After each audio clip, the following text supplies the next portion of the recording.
we're coming to your city. Gonna play our guitars and sing you a country song. We'll all be flying higher than a jetliner. And if you want a little bang in your yin-yang, come along. Come along and welcome aboard Indiana Sports Beat, coming to you from the Golf Club at Eagle Point Studios on this Friday. Man, it is a TGIF. I'm actually on the road traveling at a doctor's appointment out of town yesterday, so in a hotel room, actually, ironically, across from the Yum Center in Louisville, so that's kind of wild. But welcome to the still Golf Club at Eagle Point Studios, brought to you by the great folks at Andy Moore Honda of Bloomington, Bloomington's #1 Honda dealer with a 0% APR financing going on right now. That's never happened. French Lake Resort Casino is open for business, waiting for you to come visit as well. Man, that sounds like a great thing to do this weekend. It's cold. It's going to be snowy. Just want to hang in, watch some basketball. Tonight, there's a great game. Illinois and Iowa. Tonight, 9 o'clock, the Big Ten battle. And who knows what's going to go on with Michigan. This is a very important game. The Michigan thing is really kind of throwing the Big Ten in a little bit of a loop, but they've handled it quite well so far. Last night, I think there was only one game. Talk about the Michigan thing. Michigan State.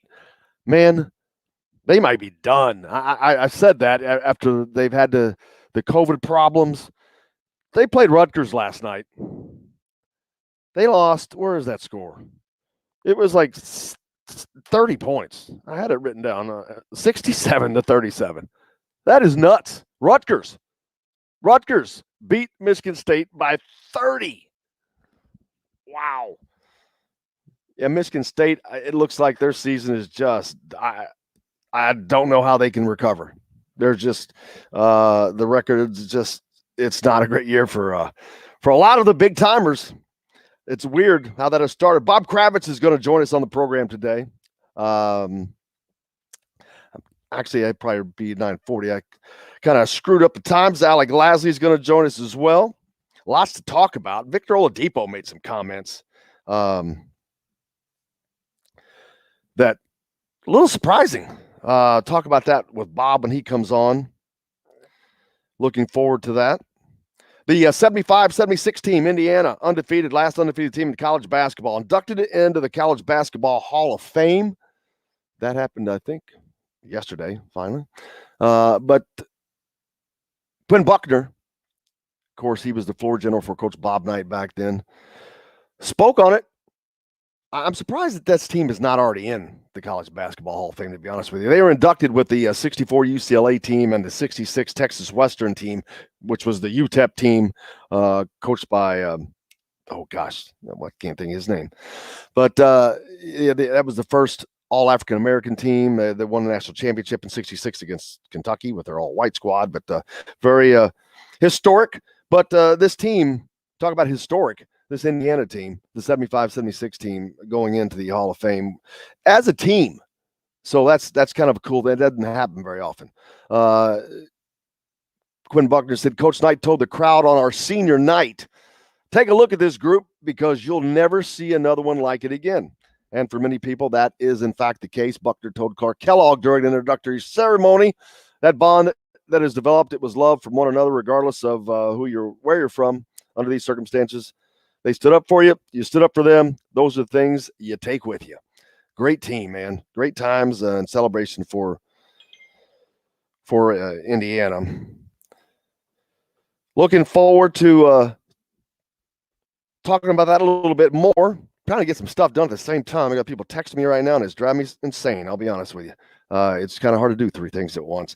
Penn State losing another quarterback. He is to the transfer portal. This was just a three-star kid that's been there, but it's important. I mean, you look at teams like that when they lose key positions that they have to replace. Tonight, Iowa taking on Illinois. I said that's a 9 o'clock game on Fox Sports 1. Man, I am looking forward to watching that one. That's going to be a banger. Indiana basketball is still a 10 seed at the moment. I don't know how that's possible, but that's the case. Congratulations for them. I don't know how that's going to – how much room do they have?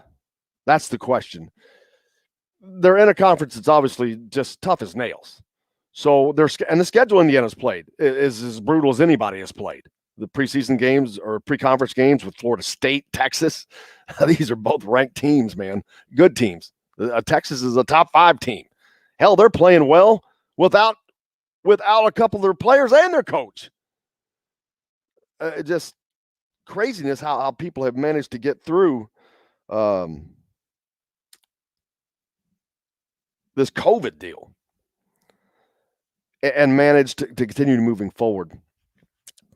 But yeah, it's going to be interesting to see how much room do they have without this quad 2. I'm trying to read that, but it just goes to tell you how much room are they going to have? Can they get in with just one more signature, quote unquote, signature win? Can they get that signature win? Where's the win's going to come from? It's certainly the opportunities are there, and the fact that they're still a 10 seed with how the season is gone, man, they have I think that's an advantage for Indiana. You just got to do something. It's there for you to take advantage of. All you have to do is win a couple of games. Now, of course, that's easier said than done for several reasons. First of all, it's in the Big Ten. Secondly, things haven't gone well. Let's just be honest. I mean, there's no point in not being. Offensively, they've been challenged. Can they change that? I don't know.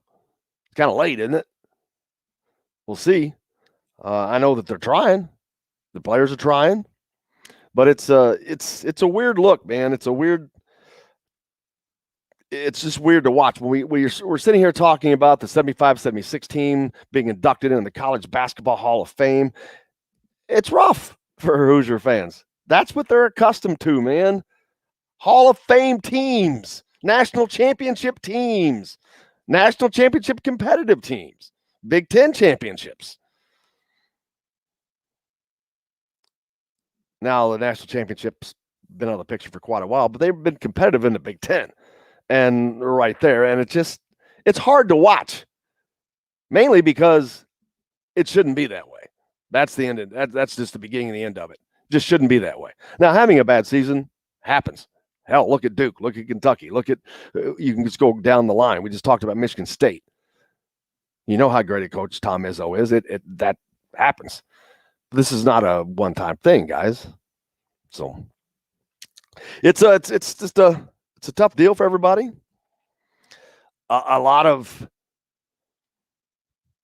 hand-wringing and talking, but actually, I don't know that much can be done on that end. I think we talked about a little bit yesterday. I think it just would be too. I don't know if financially they can do anything. We'll certainly find out. Trace Jackson Davis is among 10 finalists for the Karl Malone Award. Ironically, Todd was with Todd Deliria on here yesterday talking about and kind of comparing Trace Jackson to Karl Malone, a young Karl Malone. We're talking young Karl Malone. You got to remember, Trace Jackson Davis is a sophomore in college. We're not talking about the Karl Malone that was his 18th year in the NBA. Think about him as a sophomore in college, but it's the type of game. But he has to do exactly what Karl Malone did. Karl Malone added that jump shot, made him lethal. Trace will get to that. He's got the talent. You would hope that he would have added that by now. They could certainly use it, but it's something he'll continue to work on. No doubt about that. That's a pretty distinguished award, though. Does he leave? We've talked about that. I mean, odds are that he does. Indiana not having a great season doesn't help him a lot, but people get confused, man. They look at what they see and think, well, this guy's not ready for the NBA. First of all, none of us know who is and who's not really ready because it's a different deal on the inside for those guys. And it's not about being ready. They're not looking at these guys to come in and start. They may not even be expecting them to play for a year. I mean, they're going to play in games, but what I'm saying is they're going to develop them. They know how to develop talent. They have programs. They have people that specialize in this, that no colleges have. So you're going to get developed by the NBA better than you're going to get developed in college, period. Anywhere. That's just, it doesn't matter what school you're at. That's just because that's a fact. We talked a while back about a shot coach.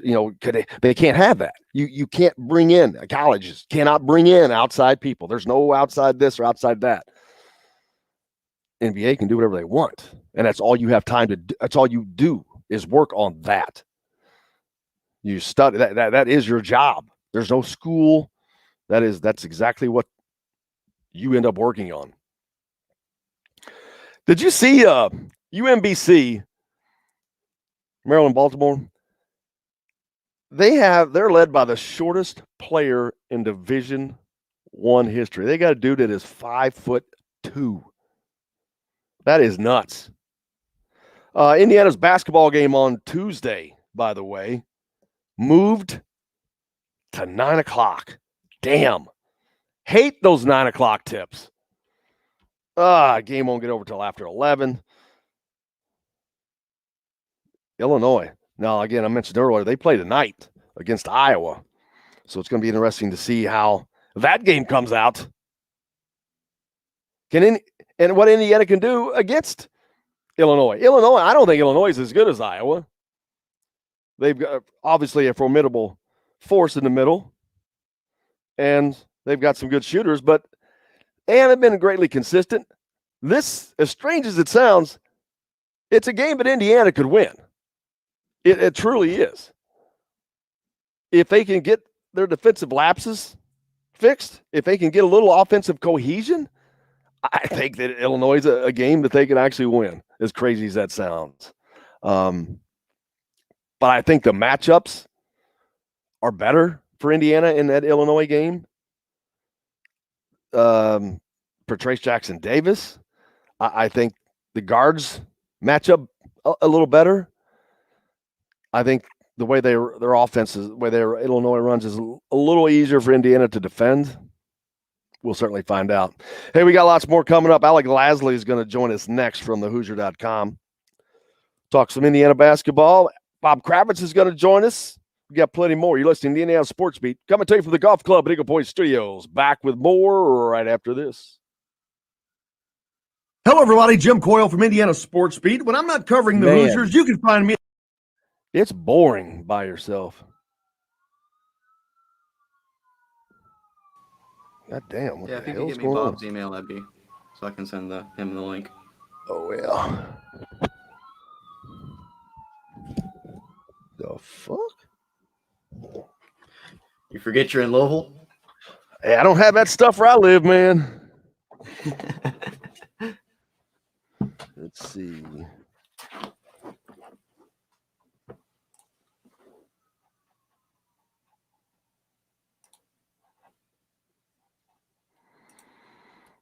Let's see. Bob. Copy. Backwards.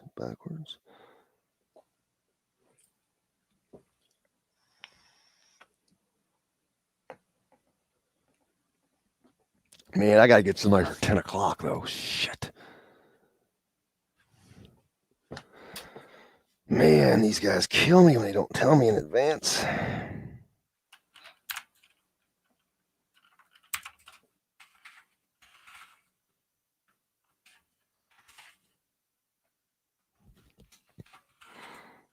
I should have played that.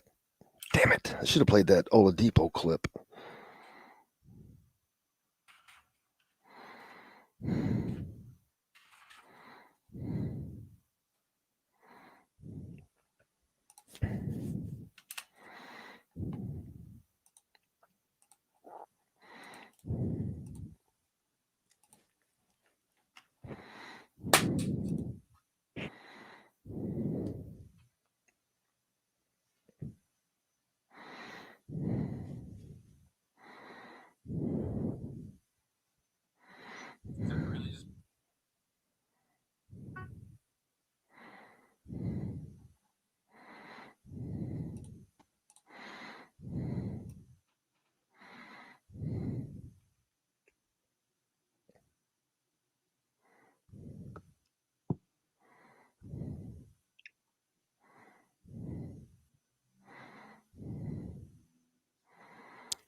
Hey, Alec, how's it going? Good. How you doing, guys? Oh, I'm just trying to fill this stupid show. What happened to Riddell? Sent me a text this morning, said he had to travel and couldn't get on, and AJ can't get on today either. I was like, damn, at the same time. That's happened twice. Yeah. It sucks. It just sucks when that happens because it puts me in panic mode of trying to get filled again, refilled. All right. Right draft for Justin Down Sunday, Monday, and Thursday, along with the daily 6 down the lunch special, 11:30 a.m. to 1 p.m. Monday through Friday.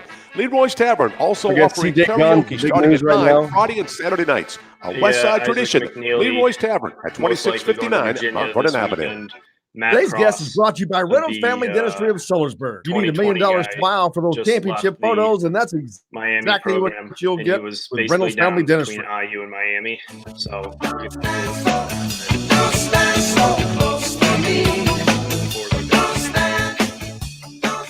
Welcome back, Indiana Sports Beat, coming to you here on this TGIF Friday. Alec Lasley joining us from the Golf Club at Eagle Point Studios. He's with the Hoosier.com. Alec, how's it going, man? Good. How you doing?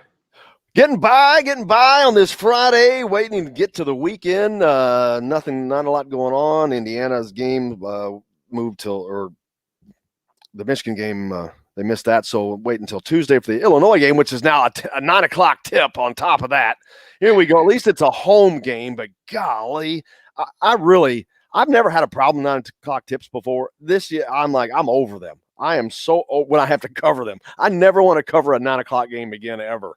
But they've got that coming up. But what's going on in the world recruiting? CJ Gunn. I know that is a name that a lot of Hoosier fans are waiting to hear his decision coming out. It's on Super Bowl Sunday, isn't it? Yeah. The 7th. So yeah. Yep. He hasn't set a time yet, but I assume it won't be later in the evening. So I assume we'll get that over with kind of earlier in the day. But as of now, everything kind of looks towards Indiana for that one. And I mean, that's kind of the way it's been over the past couple of months.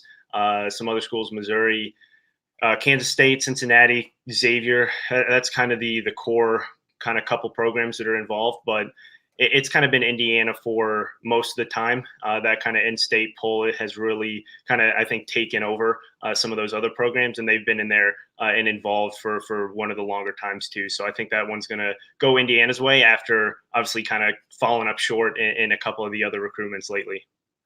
Tim hit us up on the Andy Moore Honda hotline and pointed out Matt Cross, who went to Miami, Indiana recruited, was in his final few, I think, but is leaving the Miami program.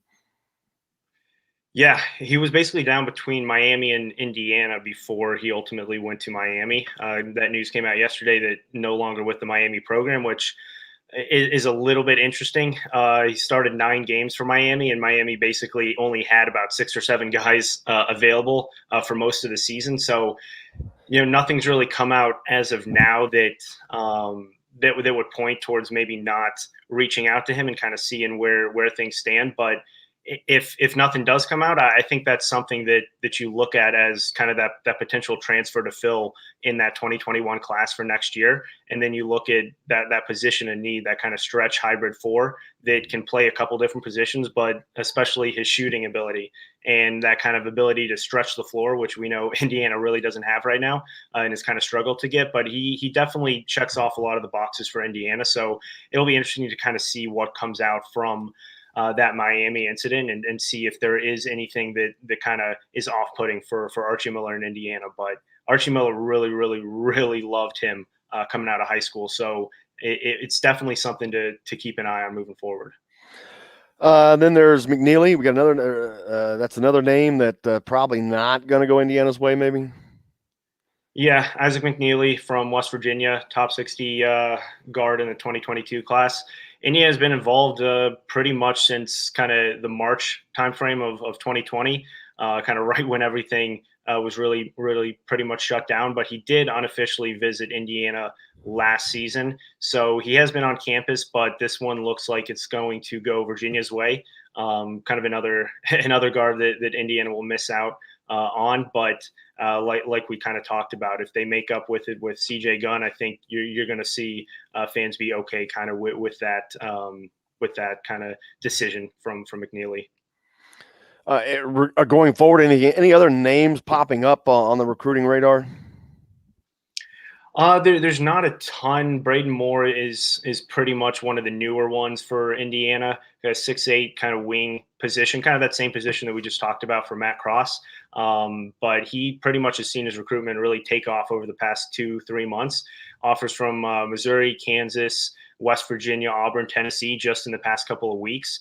Top 150 guy, but definitely someone who's continuing to rise. And I think this summer, assuming we're going to have some sort of AAU season, you'll see that ranking continue to kind of skyrocket. But he's someone who can shoot the ball, stretch the floor, really kind of take someone off of the dribble too, kind of fits into that hybrid stretch 4 position, like I said, that we just talked about, but doesn't have an offer yet from Indiana, but he's someone to kind of keep an eye on as we move forward to kind of fill that role of that front court position that Indiana needs desperately.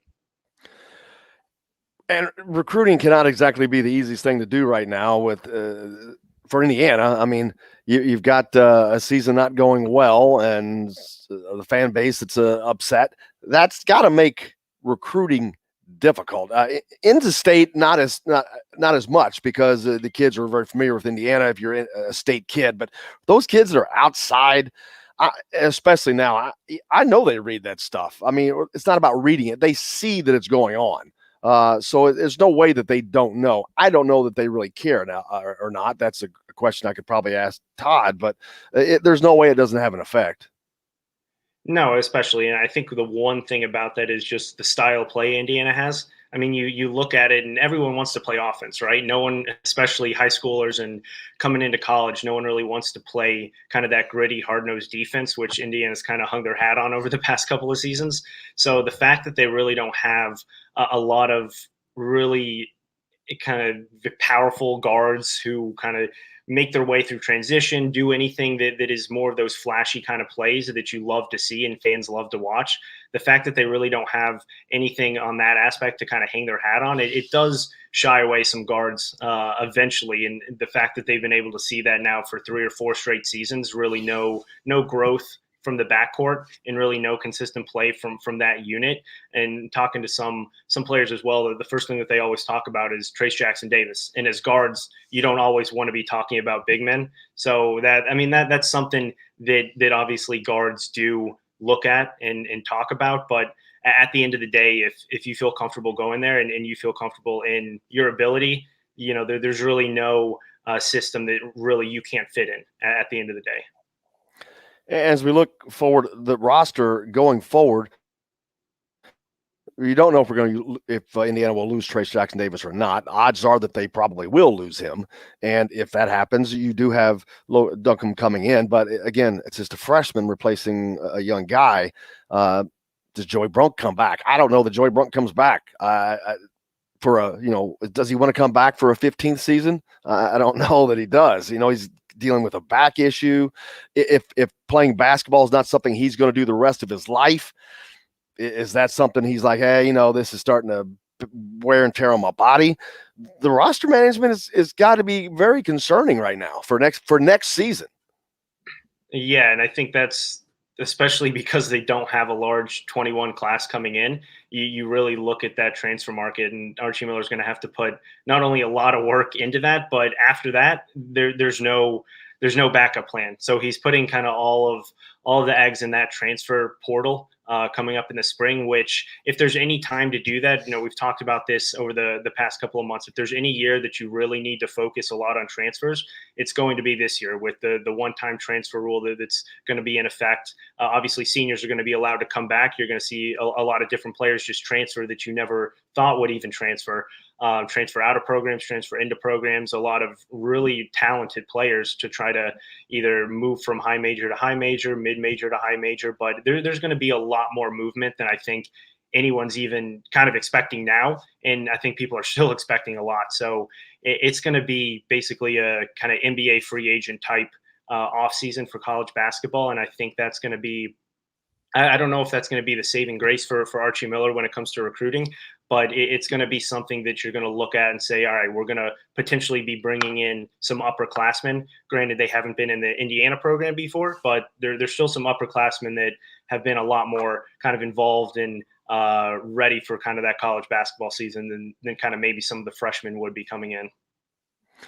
And that's a scary thing for people to look at, but you think about transfers in Indiana, the first thing I think about is the 1987 national championship team. That national championship does not happen without Bob Knight doing something that he never did. And it was a different era, but he brought in a couple of transfers and boom. A couple of transfers could drastically change this team's fortunes. I mean, one transfer, the right transfer, could make a humongous difference, but the right transfer or two can completely transform this team, I think, and add with the other components that are there to turn things around. But that's getting that done is a whole different story.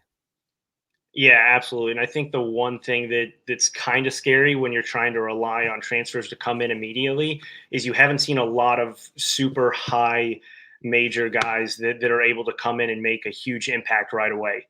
And you see a lot of guys making the jump from the mid-major to the high major level who, if they had 2 seasons, that would be kind of a lot easier to really show what they're able to do. But when you're making that jump right away, a lot of those transfers don't have a huge impact in that first year. Especially if you're trying to have them come in and make a huge impact and be, a 15-point per game scorer, which Indiana is definitely going to need next year, especially on the perimeter. But I think Indiana's done it the right way in terms of when they look for transfers, right? I mean, you look at Joey Brunk and kind of how he fit that exact need that Indiana had to have, and that was that kind of toughness front court role. But like I said, if you're looking for someone to come in immediately and be that 15, even 20-point per game scorer, you haven't seen that across college basketball over the past 5, 6, 7 seasons. So that's one thing that probably is going to be a little bit scary for Indiana fans, not really knowing how that's going to translate, unless, again, it is someone who has done that at a high major level over the past couple of seasons and just wanted to move on to a different program. So that's going to be one thing to kind of keep an eye on and see exactly who these transfers are, but more importantly, who Archie Miller is going to seek out. Yeah, it'll be very interesting to see how that plays out. Back into the current day, the Big Ten tournament coming up, obviously all the conference tournaments coming up. A lot of talk about those. We've seen Chris Mack say, hey, we don't even want to play in it. Because why would they? They're already in. They're going to make the tournament. And we've talked about this a lot. Can or will conferences require teams to play in a conference tournament? Because the only reason they're having the damn thing is to make money, to get the TV money. It's all that's about. So without the teams, the marquee teams, there's no TV money. I don't want to watch Nebraska play Penn State. Nobody does. So is it going to come down to them requiring these teams to play in conference tournaments? I don't know. Or will they just want to on their own? Yeah, it's going to be interesting. Yeah, it's definitely going to be interesting, especially for those teams that are kind of right on the bubble line. I think you're going to see, obviously, those be the main teams that are going to at least opt in. But if you're soundly in the NCAA tournament, I don't know why you would play and kind of risk a positive test and then potentially miss the NCAA tournament, because there's a lot of, obviously, those testing protocols that go into effect. I think you have to have negative tests up to almost 2 weeks prior to the start of the NCAA tournament, or maybe 11 days from your last game. So that a lot's going to go into that. And obviously you do not want to risk that just playing for a conference title that may or may not really impact your season in the long run. So for an Indiana team, it'll be interesting to see what they do. Obviously, I think you're going to see them continue to play, because at this point they're going to need the wins to make the NCAA tournament. But let's just say, some of these top teams from the Big Ten opt out. Is beating a Nebraska, Penn State, a Maryland, even, a Michigan State or Northwestern at this point, is that really going to put them in the NCAA tournament when those teams are fringe NCAA tournament teams or not even going to make it? It's going to be interesting, and it's going to be a decision that I'm glad I don't have to make, because a lot's on the line, not only for the school, but the players, and especially kind of those juniors and seniors who maybe not, have had the opportunity to play in an NCAA tournament before. Yeah, because you think back, these guys didn't get to play last year. I think they all got to play one game. Everybody got to play at least a game, I think. No, they did not. No, they didn't. The teams the higher level teams, seeded teams didn't, because it canceled. Was it the second day? I can't remember. I was there. The second day, because Indiana had beaten Nebraska, and then we're going to play Penn State in the second round, and then that was the day that it got. So there was a ton of teams that didn't even get to play in the tournament last year. So that's something they'll get to do hopefully this year. But look at Michigan State. I mean, it seems like it's getting worse for them. They come back off of this COVID stuff and got pounded by Rutgers. They lost by 30, and it's like, man, their season is just so big. It would be hard as an athlete to keep coming back from that stuff on a team like that. You got to think about the mental wear and tear on these guys. Forget about the COVID stuff, but don't forget about the COVID stuff, because you got all that to mess with. But then you got the mental taxation of losing, and nothing sucks worse in life than losing. And losing by 30 to a Rutgers team that, granted, it is better than the record, but still looked really bad up until they beat. Yeah, exactly. Up until they beat Indiana, they were really struggling. So that was a bad game last night. And again, like you said, I don't know how many more times you can continue to see those losses pile up and still go through all the COVID protocols and still be like, I want to come back for the next game. I want to go through practice every single day and then go out there and lose by 20, 30 points. It's not fun for the fans. It's not really fun for college basketball to see that. And it's something that is going to be interesting moving forward, especially when you get into kind of the tail end of the season here, especially if you have someone who has a positive test right now and you miss the next 2 weeks. At that point, do teams just kind of shut it down at that point? So it's something that is going to definitely be interesting moving forward, especially for more of these bubble teams, to see kind of how they really play it, and especially if they miss a couple of games that they need to make up for, if maybe the Big Ten allows them to kind of look out of conference, and if any of these reschedulings actually do happen, because Indiana still has a game against Michigan State that they kind of need to try to squeeze in there, obviously against Michigan now too. So it'll be interesting to see what the Big Ten does, if they allow them to kind of reschedule these games, or if they look out of conference to try to put something together. What you got next? Coming up next? Yeah, just a lot of the kind of focusing a lot more on recruiting over the past week now, especially with Indiana with that 9-day stretch. But we'll start to dive into Illinois, that big game, Illinois-Iowa tonight. That'll be a fun one in the Big Ten, and then just a couple days rest for Illinois when they come to Bloomington. So big game coming up for Indiana. They need to respond in a big way to at least kind of right the ship a little bit, which we thought started off really well against Iowa and then went downhill in a very quick way against Rutgers. I think they can do it, actually. I've said it earlier. I think this is a team that actually they match up better with, but we'll see. You can find all that information from Alec Lasley at thehoosier.com, and you can also find him on Twitter as well. Make sure you give it to him. You're listening to Indiana Sports Beat. Alec, thanks a lot, brother. We'll get to next week. Looking forward to it. We'll be back with Bob Kravitz here on Indiana Sports Beat from the Golf Club at Eagle Point Studios right after this. Hello, everybody. Jim Coyle from Indiana Sports Beat. Hey, Bob. How are you, sir? The Hoosiers. You can find me at Bob. Man, how are you? Doing fine. I'm in Louisville, across from the Yum Center. I'm in my hotel room. I'm looking at the Yum Center, which is just weird. What are you down there for? I had a doctor's appointment yesterday, and so I just stayed. I was gonna go see some people after the show today here. I'm going to do that and just hanging out. But just weird sitting across from the Yum Center. Yeah. How you been, man? I'm good. I look like I just woke up because I did. Well, I look like I just woke up because I just look bad. Don't worry about it. I saw Victor's quotes. Fuck Victor. That was unbelievable, man. I got plenty to say about that.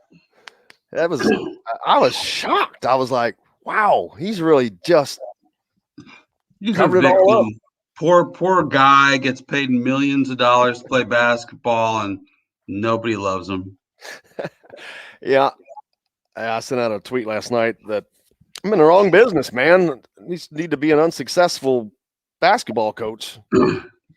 Yeah, with a parachute, with a golden parachute. These contracts that they get are just mind-boggling to me. No business person would ever write these damn contracts. Right. Hey, hang on 1 second. Let me just run to blow my nose before I go on the air. Sure. Hang on a sec.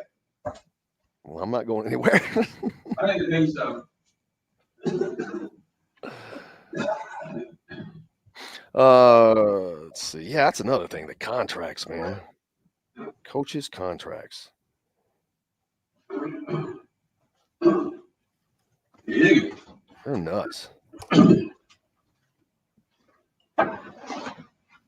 Victim Oladipo. The victim. How's the golf game? I know it's not going on now, but Non-existent. I finished the season. I was either a 13 or a 14 handicap. So damn, I was decent. High 80s. That's pretty damn good. That's better. I can't do that. I'll you have to go with me to French Lick sometime, man. Oh, dude, in a heartbeat. I just freaking love being there. It's amazing. I love being there. Have an inn at French Lick? They're one of my sponsors. Oh, dude, anytime. I love playing there.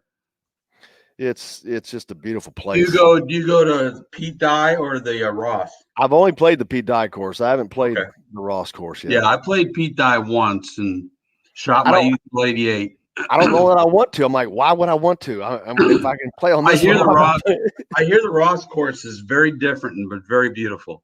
Oh, they're all beautiful. The beauty is amazing. It's just that's the thing.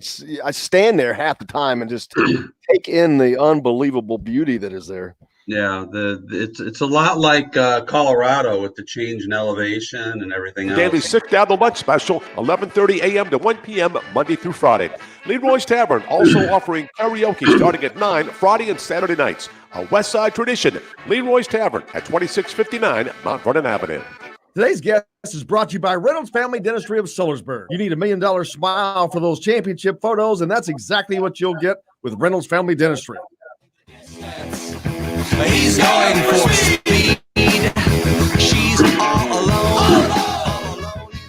Welcome back, Indiana Sports Beat, coming to you here on this TGIF Friday from the Golf Club at Eagle Point Studios. Now joined by the great Bob Kravitz from The Athletic. Bob, how are you, sir?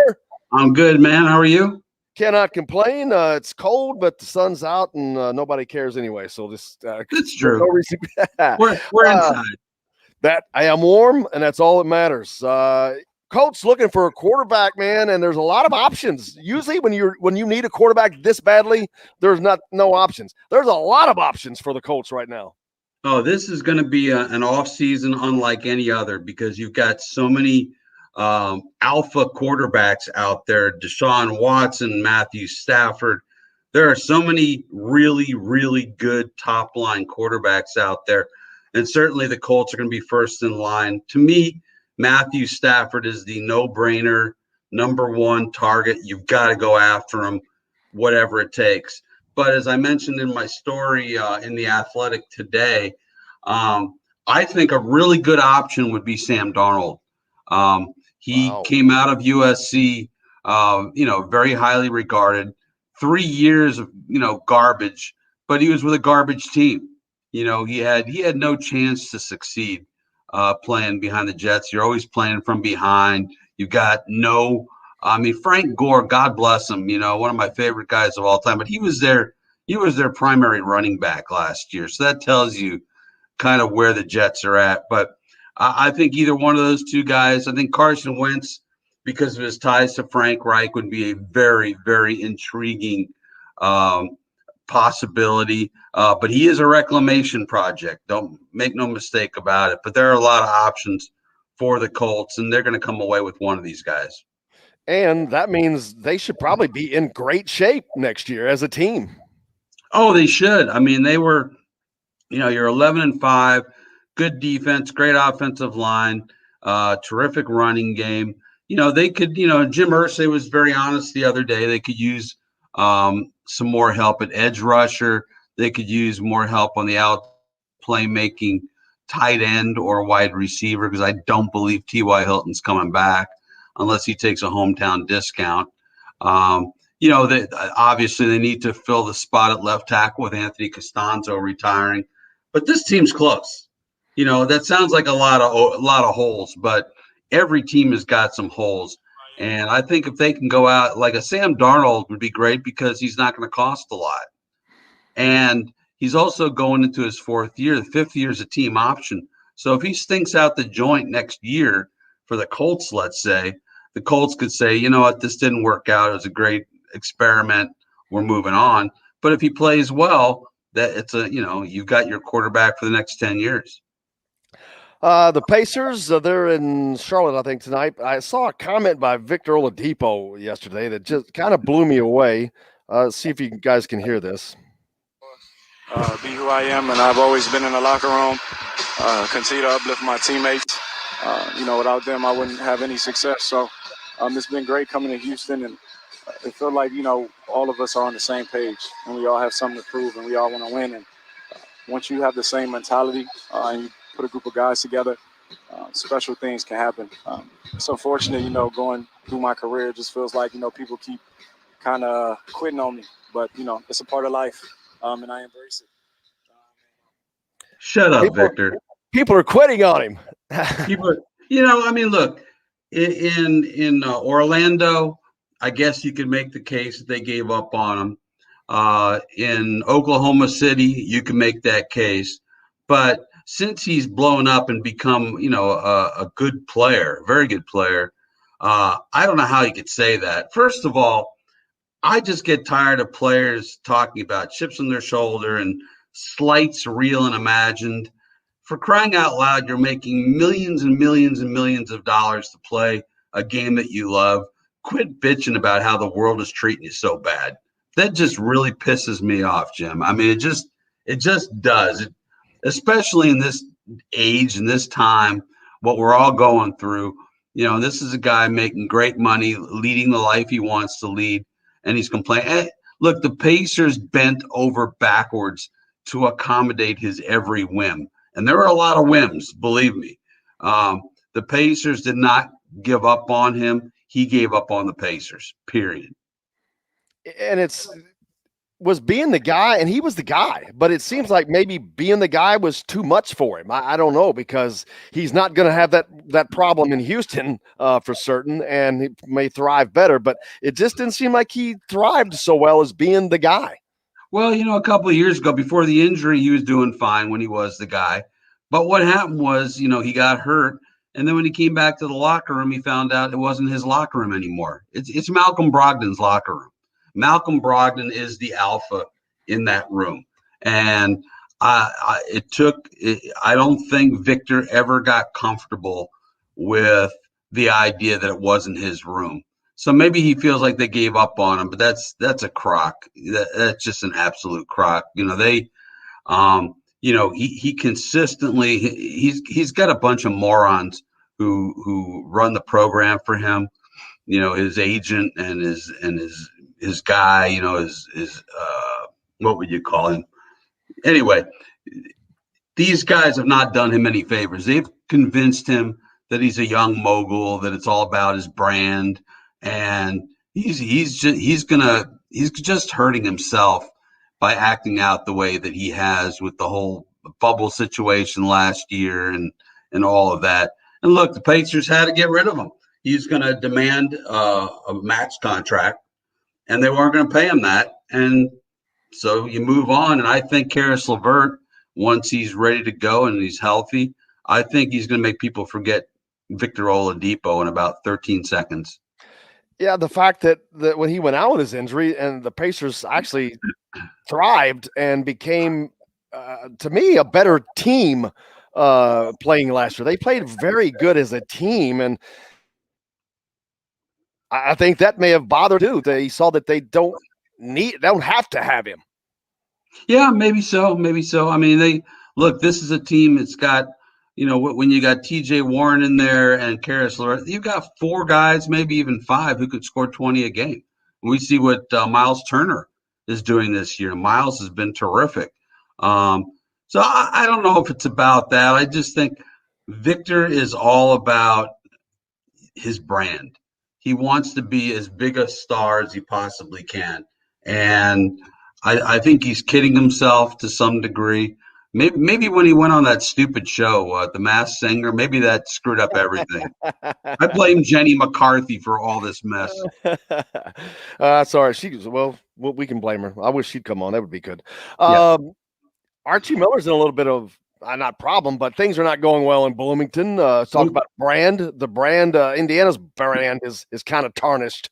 The basketball brand is just not what it has been. We just yesterday, the 75-76 team inducted to the College Basketball Hall of Fame. And right now, Indiana's a long way away from those days. I'm losing faith in Archie Miller. I truly am. Look, this was not expected to be a great team. I mean, I think the writers, for as much as they know, picked IU, I think 7th or 8th in the Big Ten. But Jim, I feel like we've watched the same damn team for 4 years. And you think about the state of Indiana, and from Tell City to Evansville, we produce shooters. Why can't this college basketball team find a shooter? I mean, I think Leal, Galloway, some of the other guys at times, but they don't consistently shoot from the outside well enough to beat anybody in the Big Ten. And it really impacts their low post guys, specifically Trace, because it's kind of like the situation when Romeo was here.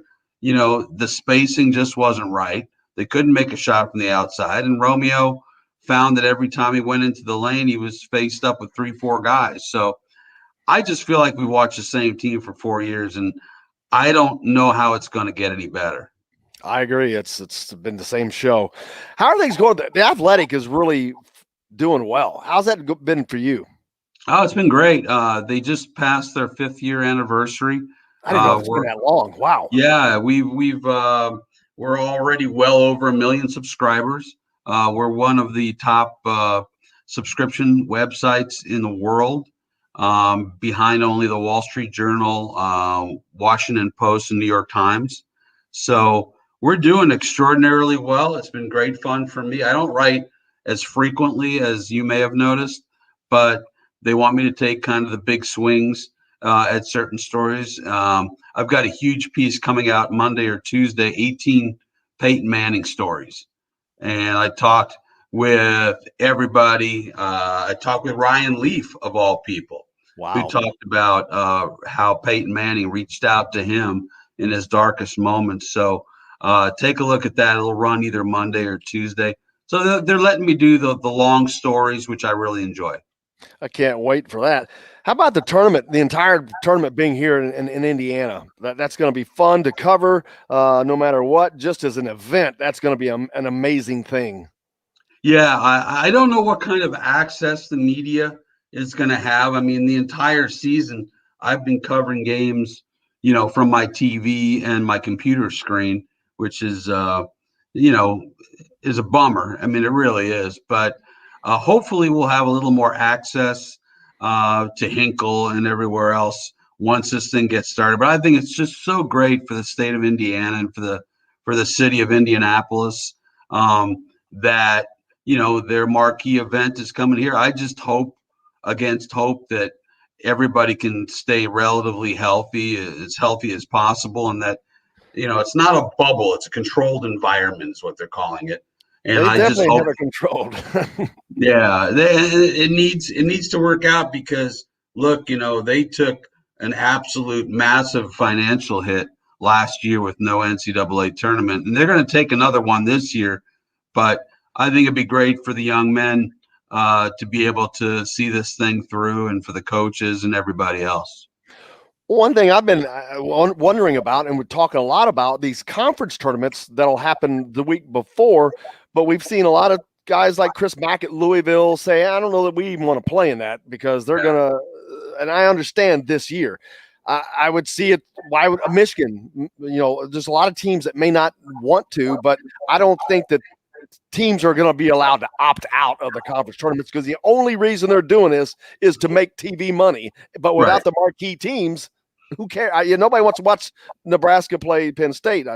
as a center. I think it's a lot of saber rattling at this point, and I don't blame the coaches for feeling that way. I mean, this is an exhausting process. I remember talking with Chris Ballard of the Colts after the season ended, and he was saying how utterly exhausted he was. And I've talked with Kevin Pritchard of the Pacers, and he was telling me how much all this is taken out of everybody. The daily testing and the different protocols.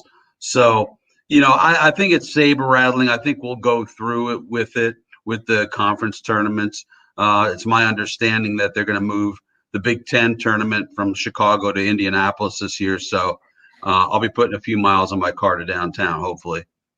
I'm looking forward to that. And I talked about this earlier too. You talk about the mental strain. Think about the teams that are at the bottom of the conferences that really don't have anything to shoot for, but they've got to go through all these protocols and the mental taxation of having to go through all that with nothing really to play for. It's got to be hard to be driven when you're on a bad team with nothing to look forward to, but you still got to go through all that stuff.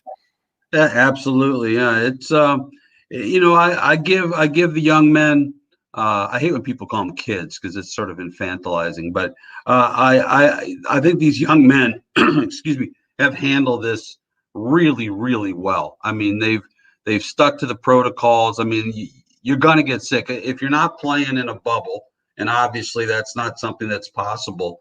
With college basketball and 200 and some odd teams or 300, whatever it is,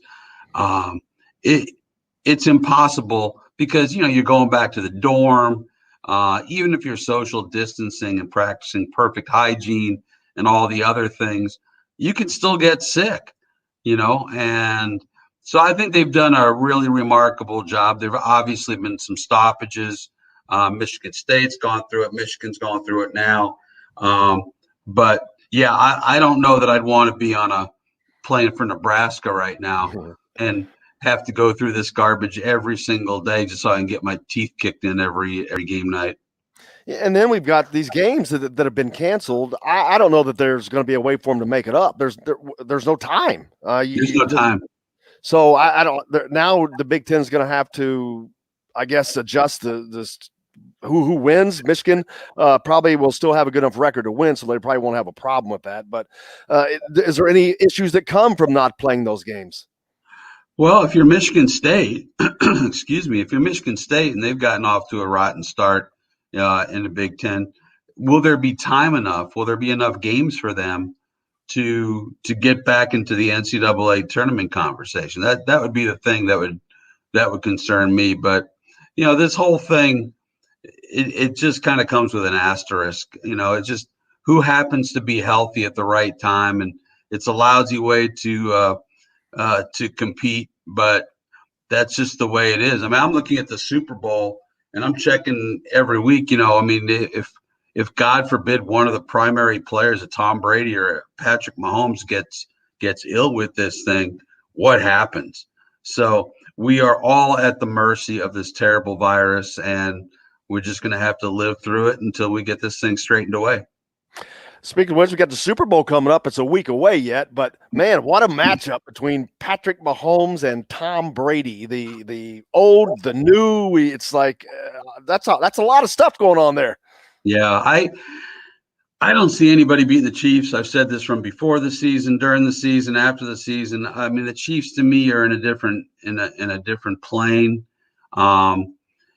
I think the only way to beat Kansas City is by running the ball consistently. You remember the way the Colts did 2 years ago? I think it was 2 years ago. And they just ran it down their throats, and they kept Mahomes on the sideline. And I don't see the Tampa, who's I think 28th in the league in rushing. I don't see how they're going to be able to do that. And, look, if anybody is capable of winning a one-dimensional game, it's probably Tom Brady. But man, I'm not a betting guy, but I would not bet against Patrick Mahomes. Not a chance. Yeah, he just, I agree. I see him as the guy. He plays so comfortably. He just never seems to be distressed. And no matter what the situation is, he just doesn't seem to be stressed ever. And that's a mark of a great thinker. Absolutely. he plays as many gifts as he has physically. I think his head is probably as big a part of it, if not a bigger part of it. He thinks the game, he sees the game, and you throw in the arm angles and the ability to run.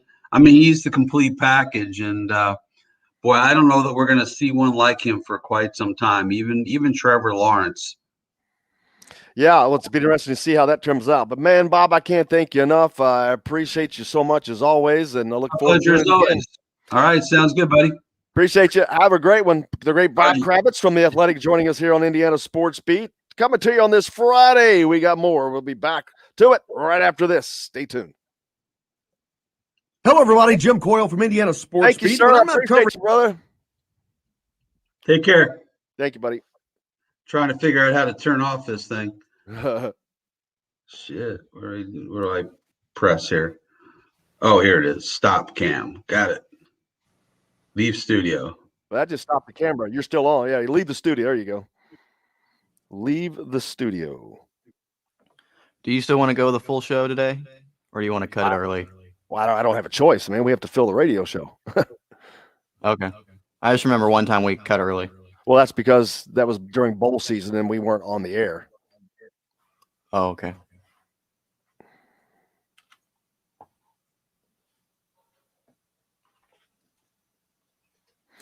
Trying to get Todd.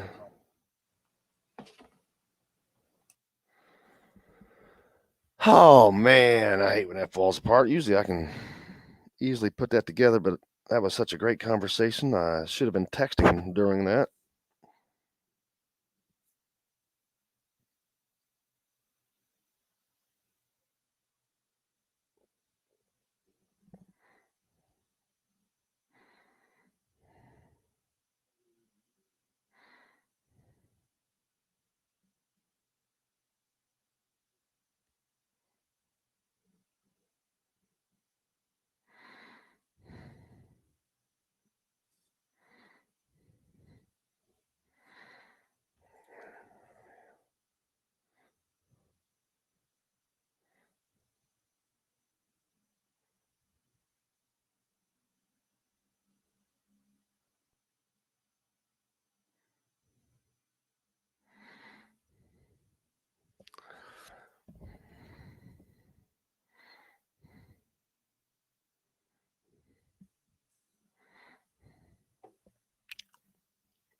God damn it. Who did I send that to?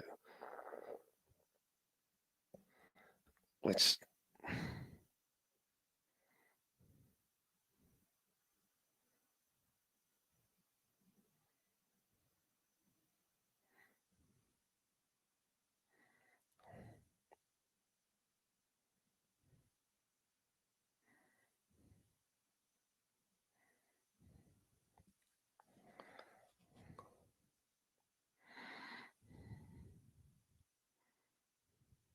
We offer competitive CD and money market rates, smart mortgage options, and unmatched business products and services. Switching to Banterra is easy. Stop by our locations to learn more. Member FDIC, Equal Housing Lender. The college basketball season is heading toward an exciting NCAA tournament, and Leroy's Tavern is a place to catch all the games, including USI on the GLDC Network and the Aces on ESPN3. Follow your favorite team at Leroy's while enjoying 16-ounce Busch Light Draft for just $1 Sunday, Monday, and Thursday, along with the daily $6 lunch special, 11:30 a.m. to 1 p.m. Monday through Friday. Leroy's Tavern also offering karaoke starting at 9 Friday and Saturday nights. A West Side tradition. Leroy's Tavern at 2659 Mount Vernon Avenue. This segment is brought to you by Bubba's 33 in Clarksville. Pizza, burgers, beer. From misery to happiness to me. I'm on my way.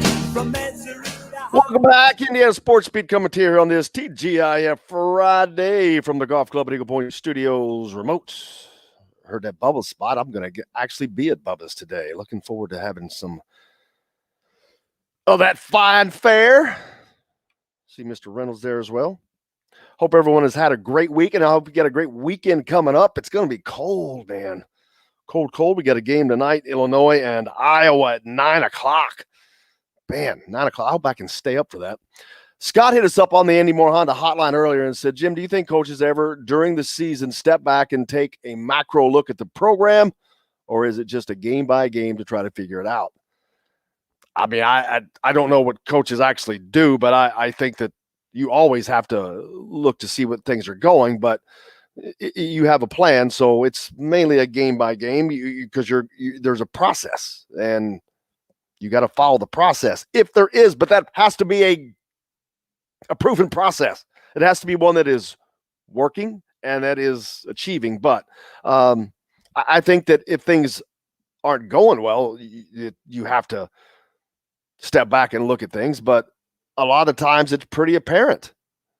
Not always, but a lot of the times that is the case. So, but I hope that answers that question for you, Scott. Feel free to hit us up on the Andy Moore Honda hotline as well, 812-267-269-6367, 269-6367. I got to get over to those. Pull them up now. Oh, got another one in from Tim. While ESPN beats a dead horse, I think I've seen every Deshaun Watson highlight reel of his NFL career the past 2 days. Well, yeah, I made a story of it when he demanded the trade yesterday. Made it official. It's going to be interesting to see how the Colts end up. But no matter what, like when I was talking with Bob, they're going to end up and they should end up in a good position here to go into the season next year looking good as a divisional winner. I mean, they should be the divisional favorite. It doesn't matter which one of those quarterbacks they get because they're all good. Ryan also hit us up on the Andy Moore Honda hotline. That was actually yesterday, so I'm going to let that one go, but you can feel free to do so. I mentioned earlier, Trace Jackson Davis among 10 finalists for the Karl Malone Award. We'll see how that works out for him. The Indiana-Illinois game on Tuesday has been moved to 9 o'clock. Man, golly. I hate that. Hate that for everybody else, too, because no one wants to watch those or sit up that late, especially if you have to go to work or whatever the next day is. We talked about Victor Oladipo. Man, I don't know why he felt the need to make those comments yesterday because, I mean, and of course, well, you heard Bob say I think that he's kind of being misdirected by his inner circle people. But yeah, he certainly took a situation where he was beloved by an entire state because he played college ball here. Still one of the more popular former IU players of late. I think that's because of the kids. That's who they know. But man, that's kind of by the wayside now. But maybe it's a situation that'll work better for him. He's down there with veteran Eric Gordon, another former IU player that's just a veteran. Solid player, solid person.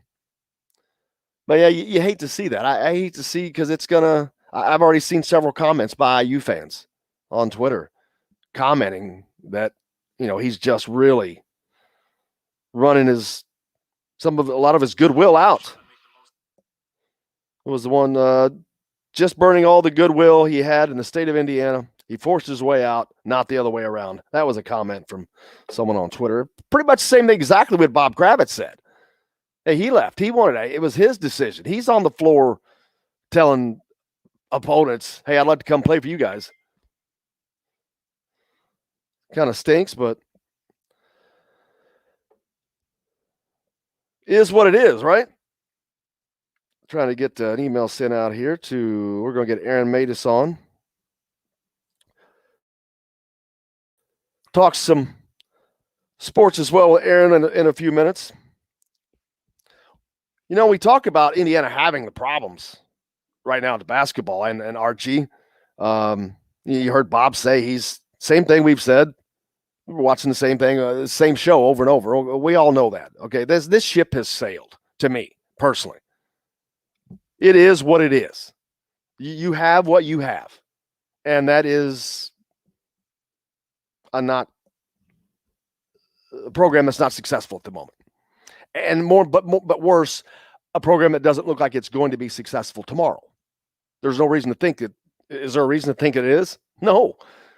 You heard me talking with Alec earlier about the roster management problems.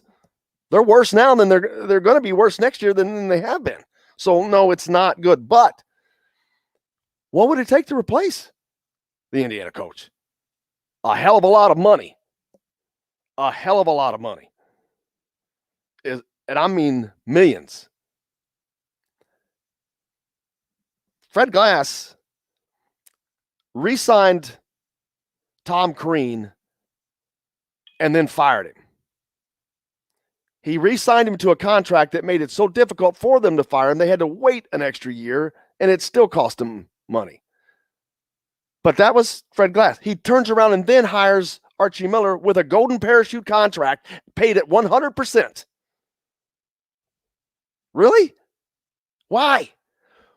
Why are these people allowed to write these kind of contracts?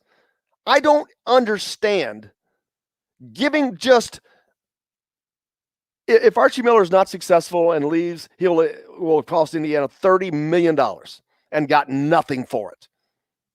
$30 million all told. Why? Why are these contracts written like this? There is no way you can tell me, had this been Billy Donovan, had this been a coach that has had great success, Brad Stevens, that makes sense. It wasn't. It was a guy who had been over in a mid-level league, and that's it. He didn't go to a Final Four. I don't understand why these contracts are written this way. It only hurts the schools. It only puts them at a disadvantage. It makes everything to their advantage. I think that these contracts need to be way, way more scrutinized. It just makes no sense. All these incentives that are put in, a lot of incentives. Hey, if you do this, you get this extra money. And if you do this, you get this extra. There shouldn't be any damn incentives. You're given a 100% contract. There is no incentive to win. Now you're giving $25,000 to win a Big Ten title or whatever. What the hell does that mean? Nothing. I don't understand. If you're going to put incentives in, then you need to put in clauses that if you don't succeed, it gets deducted. If you don't do this, you don't get an extra year on the contract. It has to work both ways. It's not.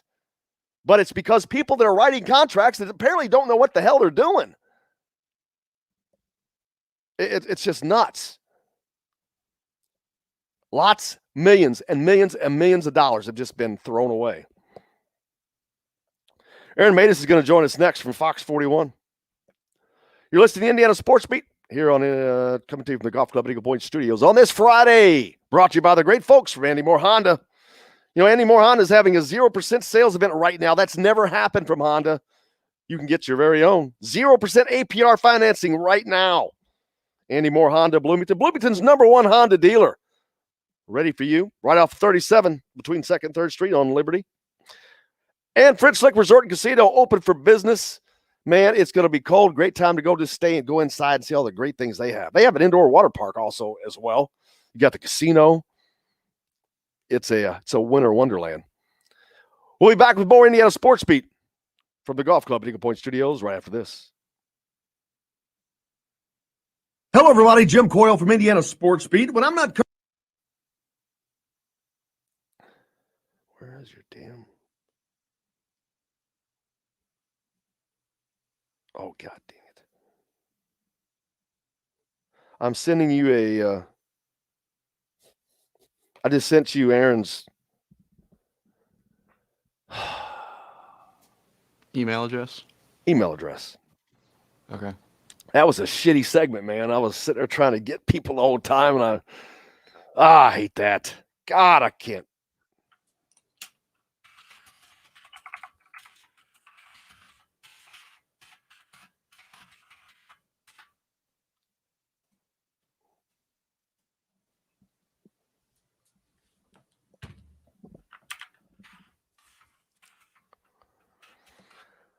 Man,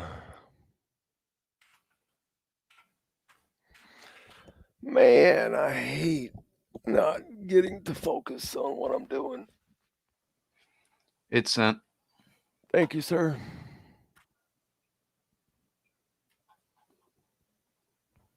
Oh, man.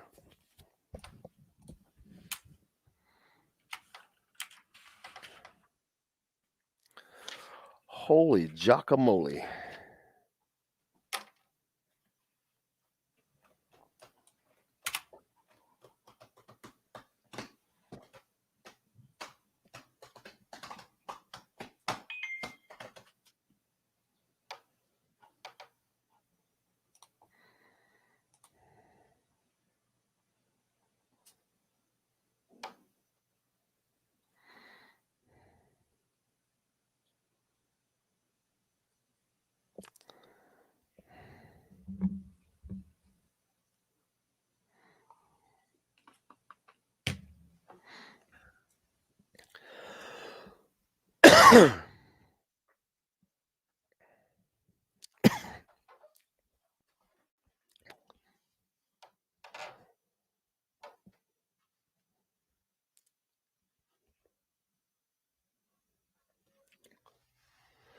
Shoo dooby doo. Man, I'm hungry.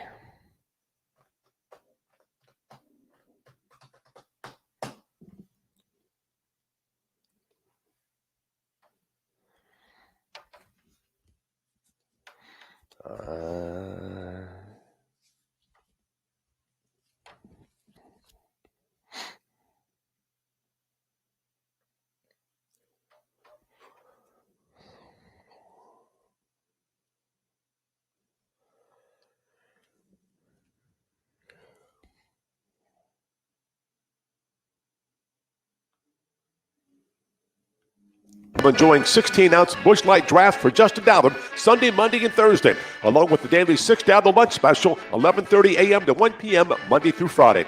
Leroy's Tavern also offering karaoke starting at 9 Friday and Saturday nights. A West Side tradition. Leroy's Tavern at 2659 Mount Vernon Avenue.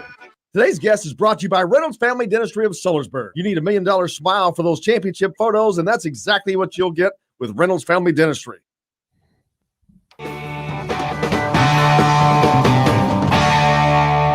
We don't get fooled again. Oh, never hurts to start off with a little who. Welcome back. This TGIF. Indiana Sports Beat coming to you from the Golf Club Eagle Point Studios on this Friday. Waiting for Aaron Matus from Fox 41 to join us here in a minute. Spoke to Bob Kravitz, Alec Lasley earlier.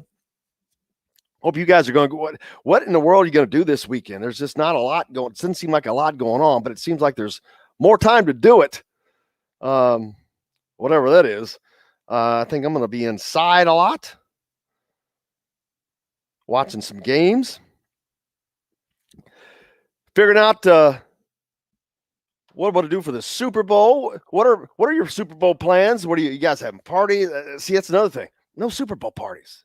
It's man, when you think about the Super Bowl, no. Then you remember, we can't do that. It's like, gosh, dang it. It's going to be so awesome when these vaccines get out and get through, because looking at the numbers, they're falling. The cases are falling. And yes. The hospitalizations are down. So it's gonna come back. We'll have sports. We'll have people attending sports. And let me tell you, you heard Bob Kravitz earlier talk about covering the sports from the computer and all that. And it does suck. It sucks not because we're not watching it, because when you're not there, you miss a lot. When you're covering something, there's so much, you see everything. You can see everything. Whereas on television, when you're watching on TV, you get what they give you. So you miss a lot. But the energy, even for me personally, I'm telling you, not having that energy in the building, it just sucks. I'd rather stay home and watch it on TV. There's no joy at all covering these games without the fans. It really, I mean, for everybody, it has been like that for everybody. And Probably especially no one more than Aaron Matus from Fox 41, brother. How you doing, man? I'm doing well, Jim. Thanks for having me on. I'm trying to get a good setup here with my camera. Oh, it's all a great setup. I was just talking about all the COVID stuff and all getting through everything. It's just been a weird year because now we've got the Super Bowl coming up, and I'm like, oh yeah, but we can't have a party. It's like but the vaccine's coming out. There's light at the end of the tunnel, and I was talking about. It really sucks covering these events without fans.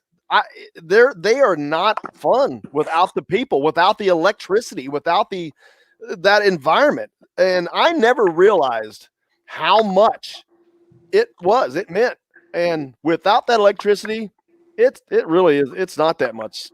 I mean, if I was a player, it wouldn't bother me maybe as much because once you get into the game, you forget about it. But it really sucks. Yep, I was just commenting on that. It's funny you bring that up because there's been quite a few basketball games I've covered already. Football was bad too. Football's bad too, and in terms of Indiana, that really stunk that fans couldn't come watch this historic season. And I think they would have done terrific with attendance this year, given what they were able to do on the field. Basketball-wise, I've done U of L, UK. I've done IU, Purdue. I've done U of L, Duke, and all three games just stood out to me as, such a disappointment that the fans weren't there, the energy wasn't there, and you're watching these historic rivalries and in terms of Duke, historic teams with nobody in there to cheer U of L beating them, to unfortunately boo when Purdue pulls ahead of Indiana at Assembly Hall again. Yeah, the lacking energy in these college gyms is just sad.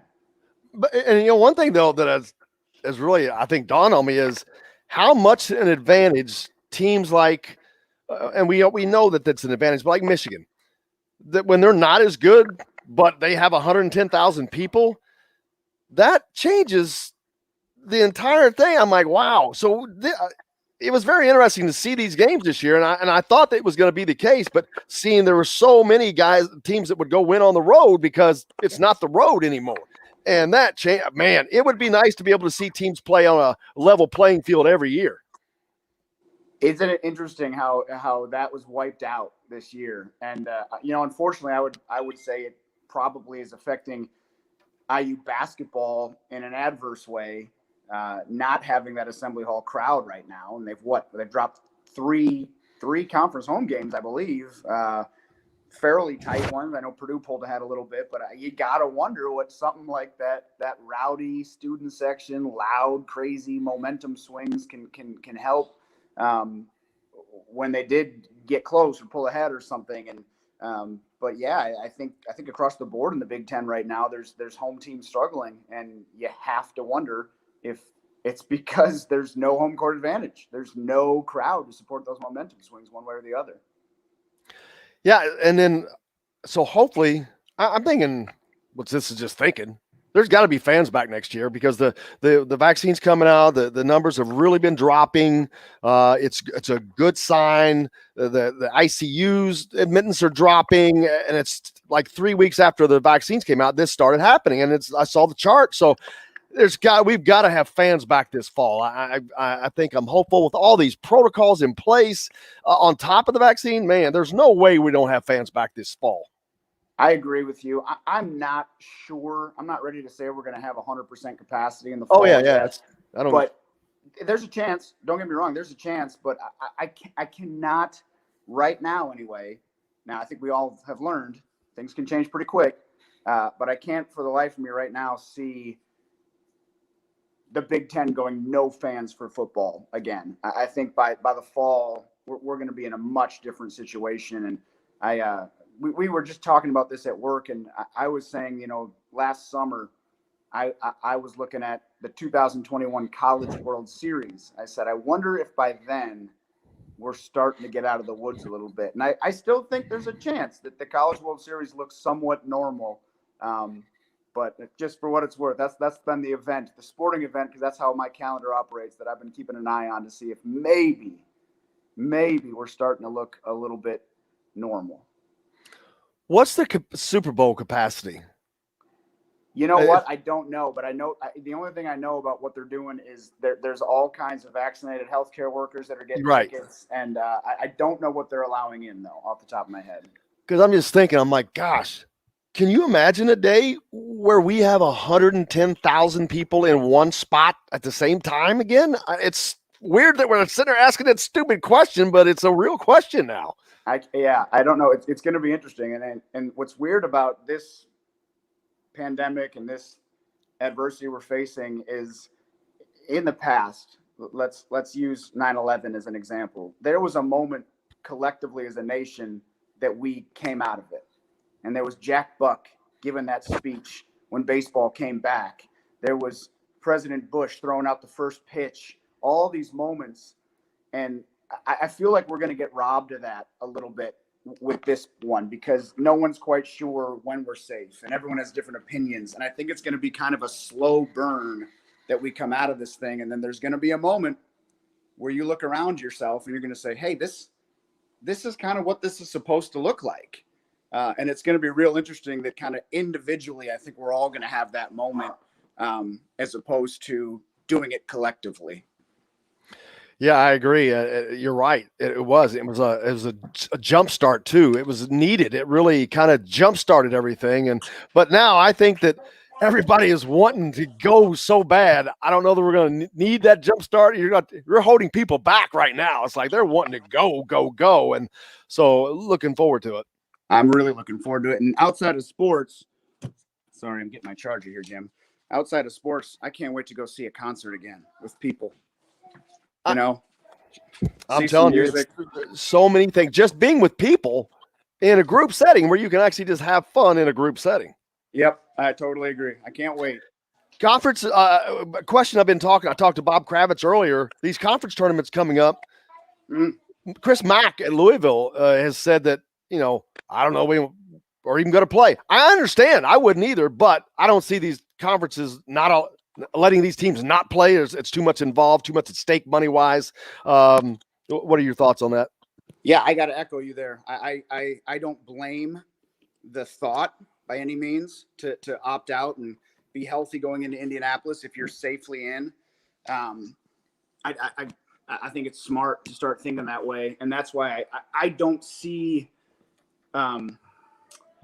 the tournaments allowing people to opt out. They'll either behind the scenes decide, hey, we're not playing this thing, or they'll behind the scenes say, we need to play this. We need every dollar we can get. We've got TV contracts ready to go for Big Ten, ACC. You're going to play. If you want to go out there and tank your game so you can get out of there, go ahead and do it. But we're going to play these games. So I think one way or another, they'll decide that we're going to play, and the teams will be forced to, for lack of a better term, or they'll kind of say, hey, listen. And I think some of the bigger names in college basketball are going to help decide that. If Mike Krzyzewski tells John Swofford Duke's not coming to Greensboro, that's going to be pretty influential. Absolutely. Are those growlers I'm looking at behind you? Yes, they are. Yeah, man, that's all I'm sitting there staring at. No invite. That's you've emptied a whole bunch of those, man, without an invite there, boy. I'm counting a whole bunch. Hey, we were just talking. We don't get to do these things together anymore. So you're looking at my pandemic behind me right now. But I had to do it alone, unfortunately. Never any fun, man. What's coming up for you this weekend? Well, this is a weird weekend for us in Louisville because everything's canceled. Yeah. Louisville's games got canceled. They got pushed to Monday. Indiana's canceled. So there's just not a whole lot on the schedule. I think Western Kentucky is an odd, yes, yeah, odd. I'm like, I was looking for something. I'm like, I should have went out of town. Actually, I did go out of town. I had a doctor's appointment yesterday. I'm in Louisville today, actually. Oh, right on. Yeah, that's right funny. I'm actually across from the Yum Center, which is weird. Very odd. Very odd. It's just weird. The big thing coming up is Monday. We got a doubleheader at the Yum Center. The men play Georgia Tech, but then the women, who are rolling, #1 in the country, they got NC State coming in, and NC State currently is ranked #2. So we were getting jazzed up about a potential 1-2, but NC State just got beat last night. So that sucks. Yep. Well, it'll be a fun one, brother. I can't thank you enough as always. I hope you have a great weekend. I look forward to seeing you up in Bloomington again soon. We'll be up there. We'll see you soon. And We'll get through this. It'll be normal times again there in press row before we know it. I hope so, brother. Aaron made us from Fox 41. Appreciate you as always, man. I can't wait to see you soon. Thanks, hey, I want to thank everybody else as well. Thank to Alec Lasley. Thank to Bob Kravitz from The Athletic. But most importantly, thanks to you guys, because without you, it doesn't matter. I hope you guys have a great weekend. Yeah, I don't know what to do. There's not a lot going on. We're going to find something to do. But go out and do something good. Do something nice for somebody. Wear your mask the whole time. And until Monday, I'm Jim Coyle. I will see you on the radio.